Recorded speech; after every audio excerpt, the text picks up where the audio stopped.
నమో వెంకటేశాయ. ధనుర్మాస మహోత్సవంలో భాగంగా ఈరోజు 12వ పాసురాన్ని తెలుసుకుందాము. అలాగే స్వామివారి యొక్క కైంకర్యాన్ని చూసి మనసారా స్మరించుకోండి. జై శ్రీమన్నారాయణ. 12వ పాసురంలో మేల్కొలుపబోయేటువంటి 7వ గోపిక యొక్క సోదరుడు కర్మానుష్ఠానాన్ని వదిలిపెట్టిన గోపబాలుడు. నిన్నటి గోపబాలుడు చేశాడు గొప్పవాడు, ఇవాళ చెయ్యకపోయినా గొప్పవాడు. ఎట్లా అదేంటండి అని అంటే, చూడండి, రామచంద్రమూర్తి వెంట నేను రావాల్సిందే అడవికి అని చెప్పి నిర్బంధించి మరి అహం సర్వం కరిష్యామి అంటూ లక్ష్మణస్వామి ఇక్కడ తన బాధ్యతలైనటువంటి తల్లిదండ్రులు చూసుకోవటం, భార్య ఊర్మిళను వదిలిపెట్టేసి ఇవన్నీ వదిలేసేసి రామచంద్రమూర్తి వెంట వెళ్ళాడు. అయినా ఆయన లక్ష్మణో లక్ష్మీ సంపన్న అంటూ గొప్ప సంపత్తు కలిగిన వాడంటూ వాల్మీకి రామాయణంలో కీర్తించారు. ఎటువంటి సంపద? ఆయన దగ్గర ఏమీ లేదు. భార్యని వదిలిపెట్టేశాడు, తల్లిదండ్రుల్ని వదిలిపెట్టేశాడు, రాజ్యాన్ని వదిలిపెట్టేశాడు. అయినా లక్ష్మీ సంపన్నుడుగా పిలిచారు. ఏమి సంపద ఉంది అంటే, రాముడికి సీతారాములు ఇరువురికి కూడా సేవ చేసుకునేటువంటి సంపద, కైంకర్య శ్రీ కలిగి ఉన్నాడు. అందుకని ఆయన సంపద కలిగిన మనం ఆ విషయంలో లక్ష్మణుడి జడ్జి చేయకుండా ఉండాలా అమ్మా? అంటే మరి రాములు వారి విశేష ధర్మాన్ని పాటించాడు. అంటే తన యొక్క స్వధర్మం కంటే కూడా రామచంద్రమూర్తికి సేవ చేసేటువంటి ధర్మం మరింత విశేషం. అందుకని విశేష ధర్మాన్ని ఇప్పుడు ఎవరైనా సరే వాళ్ళ కుటుంబ బాధ్యతల్ని వదిలేసి విడిచిపెట్టి ఆ స్వామి వారి సేవలోనే ఉన్నారనుకోండి, దాన్ని మనం కరెక్ట్ అనే అంటావా? వాళ్ళు చేయవలసిన పనిని 33 కోట్ల మంది దేవతలు చేసి పూర్తి చేస్తారు. ఇది పురాణాల్లో ఉన్నది. భగవంతుని పట్ల పరిపూర్ణమైన భక్తి విశ్వాసాలతో తమ స్వధర్మాన్ని కూడా విడిచిపెట్టి వెళ్లి సేవ చేస్తే అది దోషం కిందకి రాకపోగా వీరు చెయ్యవలసిన ఆ కార్యాలను 33 కోట్ల మంది దేవతల చేత భగవంతుడే పూర్తి చేయిస్తాడు. ఎందుకంటే నిరపేక్షగా చేస్తున్నాడు భగవంతుడికి ఈ భక్తుడు సేవ, అందుకోసం అది తప్పు కాదు. అలాగే భరతాళ్వాన్ని తీసుకున్నాం అనుకోండి. భరతుడు రామచంద్రమూర్తి యొక్క ఆజ్ఞ మేరకు నందిగ్రామంలోనే ఉంటూ పాదుకులకు పట్టాభిషేకం చేసి అక్కడి నుంచి రాజ్యపాలన చేశాడు. అంటే ఆయన స్వధర్మాన్ని నిర్వర్తిస్తున్నాడు. ఎవరి ఆజ్ఞ మేరకు? రామచంద్రమూర్తి ఆజ్ఞ మేరకు. ఆయన మంచివాడే, చేస్తున్నది మంచి పనే రాముడి యొక్క ఆజ్ఞ మేరకు. లక్ష్మణస్వామి చేస్తున్నది మంచి పనే. అంటే భరతుడు కర్మానుష్ఠానం చేసినా స్వామికి యోగ్యమైందే, ఈ లక్ష్మణస్వామి వదిలిపెట్టినా యోగ్యమైందే. అలాగే నిన్నటి గోపబాలుడు చేసిన భరతుడు వంటివాడు కాబట్టి మంచి పనే. ఇవాల్టి గోపబాలుడు చెయ్యకపోయినా లక్ష్మణస్వామితో సమానం. కృష్ణ ప్రేమలో మునిగిపోయి నిరపేక్షగా నిరంతరం కృష్ణుడు వెనకాల తిరుగుతూ ఆయన సేవలోనే మగ్నమైపోయి నా అనేటువంటి దాన్ని వదిలిపెట్టి స్వార్థాన్ని విడిచిపెట్టి ఆ ఆవులకి పాలు పితకటం ఇట్లాంటివన్నీ వదిలిపెట్టేసి కృష్ణయ్య వెనకాల తిరుగుతున్నాడు. తనేదో ఇంకొక దానికోసం వెళ్ళలా, కృష్ణయ్య కోసం అని చెప్పి వదిలిపెట్టాడు. కాబట్టి తప్పులేదు. అది ఈ రోజున స్పష్టం చేయబోతున్నారు. ముందుగా పాసురాన్ని సేవిద్దాం. కానీ తెల్లంక తెరుమై కన్రొక్కిరంగి నిனைத்து முலை வழியே நின்று பால் சோரா நனை தெல்லம் சேராக்கும் நச்சல்வன் தங்காய் பனித்து நகை வீழ்நெல் வாசல் கடை பத்தி சினத்தினால் தென்னிலங்கை கோமானை செத்தா மனத்துக்கினியானை பாடவும் நீவாய் திறவாய் இனித்தான் எழுந்தரா ஈதென்ன பேருரக்கம் அனைத்தில்லத்தாரும் அறிந்தேலோ ரெம்பாவாய் ఆండాళ్ తిరువడిగళే శరణం. ఇది ఈనాటి 12వ పాసురం. ఈ పాసురంలో గోదమ్మ ఏం చెప్తుందంటే, ఈ గోపబాలుడు వదిలిపెట్టి వెళ్ళిపోయాడు పాపం తన గేదెలన్నిటినీ. చూడండి ఏమవుతుంది, చేపుకొచ్చినాయి ఆవులకి గేదెలకి, చనులు చేపుకొచ్చేసినాయి, పితికే వాళ్ళు లేరు. ఈయన వదిలిపెట్టేసి కృష్ణయ్య వెంట పరిగెట్టి వెళ్ళిపోయాడు. అటువంటి స్థితిలో గేదెలన్నీ ఏం చేస్తున్నాయంటే, దూడలొచ్చి తమ చనుల దగ్గర మూతి పెట్టి తాగుతున్నట్లుగా భావన చేసి, అదే భావనలో ఆ చనుల నుంచి పొదుగుల నుంచి ధారాపాతంగా పాలు వర్షిచ్చేస్తున్నాయి. మరేం చేస్తుంది ఇక్కడ ఏంటంటే, దూడల అరుపుల కంటే కూడా చేపు చేసి చనులు ఆ పొదుగులు గేదెల అరుపులు ఎక్కువగా ఉన్నాయి. ఎరుమై అంది, కానీ తెల్లం కత్తెరుమై అంటే మనం మొన్ననే చెప్పుకున్నాం, గోవులు ఉంటాయి వీళ్ళ దగ్గర, గేదెలు ఉంటాయి గోపబాలుడి దగ్గర. అలా ఈ పాసురంలో గేదెల గురించి చెప్తున్నారు. ఈ గేదెలన్నీ కూడా దూడలు వచ్చి మూతి పెట్టినట్లుగా భావన చేసి ధారాపాతంగా వర్షిస్తున్నాయి. దాంతో ఏమైంది, కింద కుండ ఏం లేదు, ఎవరు పితకటం లేదు, అదే భావన చేసి వదిలేస్తుంది పాలు. దాంతో మొత్తం ఇల్లంతా బురదైపోయింది. బురదైపోయి చిత్తడిగా అయిపోయింది. ఇప్పుడు గోదాగోశ్రీ ఏమంటున్నారంటే, అమ్మ కిందంతా బురదైపోయి చిత్తడి అయిపోయింది, అటువంటి గోపబాలుని యొక్క సోదరివి నీవు, నల్ చెల్వన్ అంది. గొప్ప సంపద కలిగినటువంటి గోపబాలుని యొక్క సోదరి అంటూ పిలుస్తున్నారు. ఏం సంపద? పాలన్నీ వృధాగా పోతున్నాయి, ఆయనేం తీసుకువెళ్ళి అమ్ముకోవడం లేదు. మరి ఇంకా సంపద ఏమిటి అంటే, ఇందా చెప్పుకున్నామా, లక్ష్మణుడి దగ్గర ఉన్నటువంటి కైంకర్యం అనేటువంటి సంపద ఏదైతే ఉందో అదే ఈనాటి గోపబాలుడి దగ్గర కూడా శ్రీకృష్ణ పరమాత్మకు సేవ చేసుకోవటం అనేటువంటి సంపద. అసలు మనం ఆశించవలసింది ఇదే. లౌకికమైనటువంటి ధనధాన్యాలు ఇవేవి మనతో పాటు రావండి.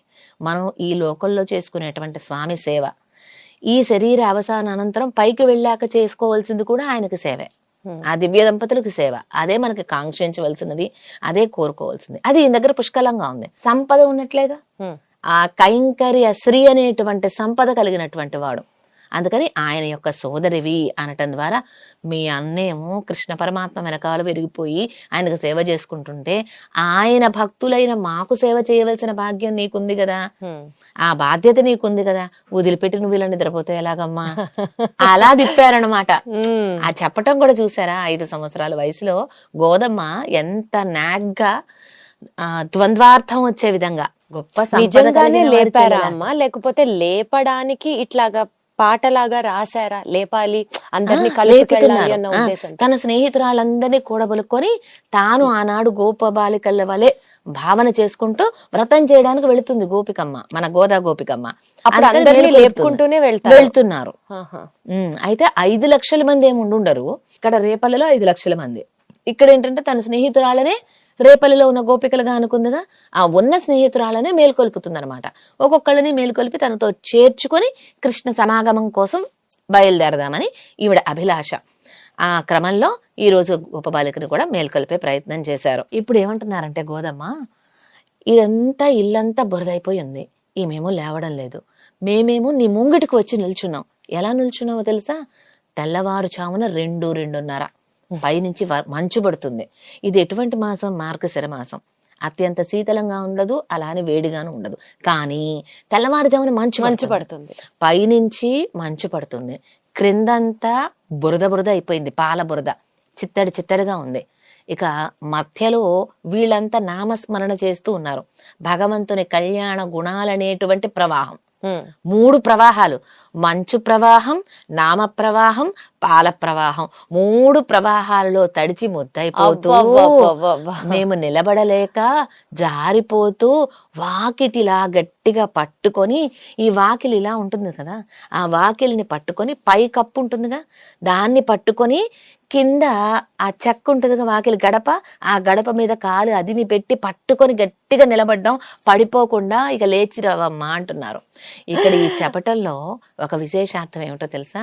అంటే నారాయణ అష్టాక్షరి మంత్రం అని ఉంటుంది, తిరునారాయణ అష్టాక్షరి మహామంత్రం. ఇది చాలా రహస్యమైంది, మనం చెప్పకూడదు. ఇందులో 3 పదాలు ఉంటాయి. ఆ పదాలను ఈ వాకిలి గుమ్మంతో అన్వయింపచేసి చెప్తారు.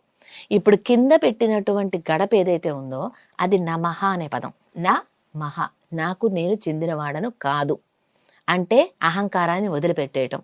ఈ మమకారం అహంకారం ఏదైతే ఉందో వాటిని తొక్కి పెడుతున్నాం, పైన పట్టుకున్నాం. దేన్ని పట్టుకున్నాం? నీ పాదాలు పట్టుకోవడం కోసం, అలా నీ యొక్క కైంకర్యం కోసం పట్టుకున్నాం అన్నట్లుగా మనం అర్థం చేసుకోవాలి.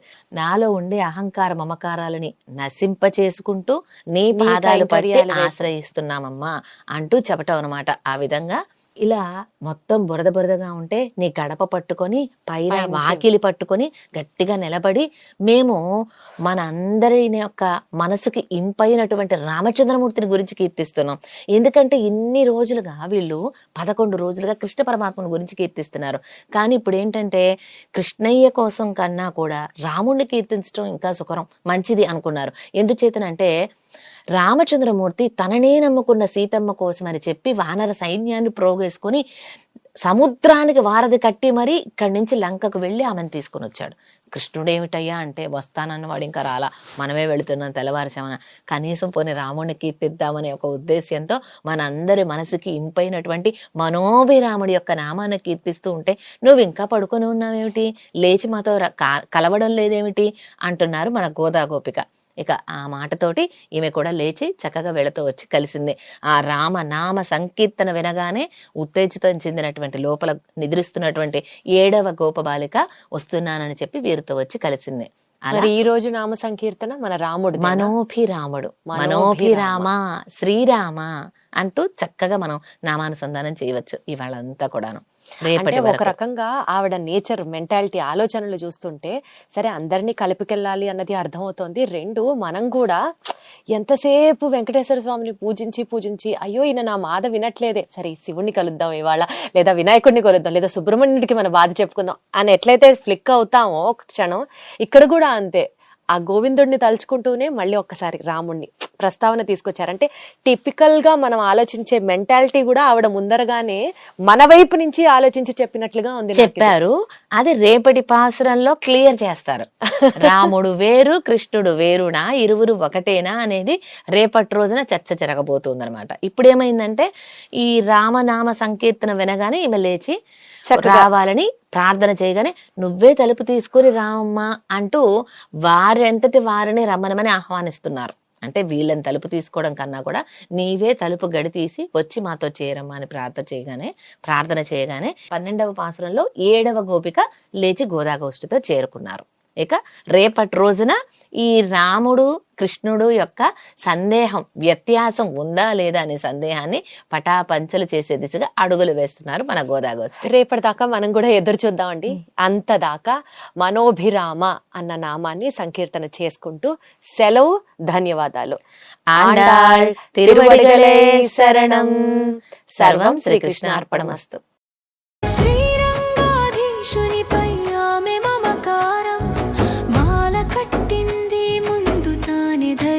చూసి పూలమాలంకారం ప్రేమ బంధం షూడి కొడుత నచ్చి ఆడని జగమంతా కీర్తించే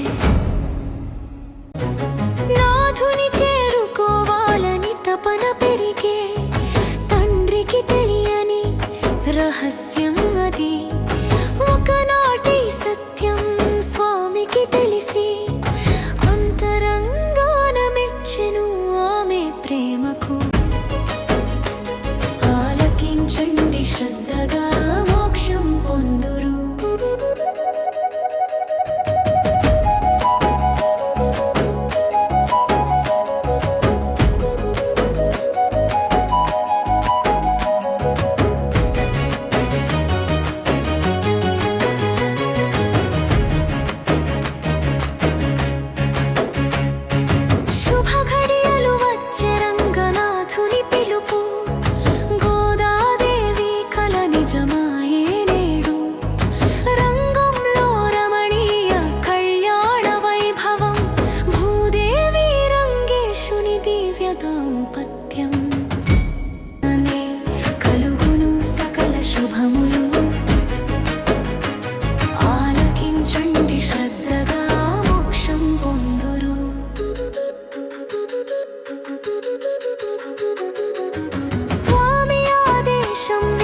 చిత్తునికి చేరే అఖిల జగతి ఆశీర్వదించే